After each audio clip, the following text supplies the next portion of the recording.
দুনিয়ার বুকে পুরুষদের জন্য আল্লাহ চুরি পরা, ব্রেসলেট করাকে নিষেধ করে দিয়েছেন, কিন্তু জান্নাতে যারা ঢুকবে প্রত্যেক পুরুষের হাতের ভেতরে জান্নাতের স্বর্ণের তৈরি ব্রেসলেট পরাইয়া দিবে কে?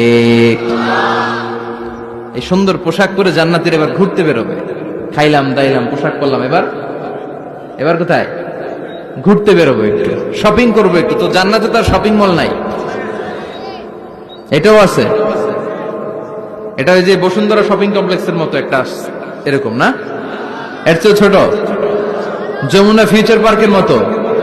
দুবাই মল, দুবাইতে একটা মল আছে, পৃথিবীর দ্বিতীয় বৃহত্তম শপিং মল, বিশাল বড় দুবাই মল। কয়েক সপ্তাহ লাগবে এটা ঘুরে শেষ করতে, একদিন দুদিন না, কয়েক সপ্তাহ লাগবে এটা ঘুরে শেষ করতে। দুবাই মল, এরকম একটা মল মনে থাকবে।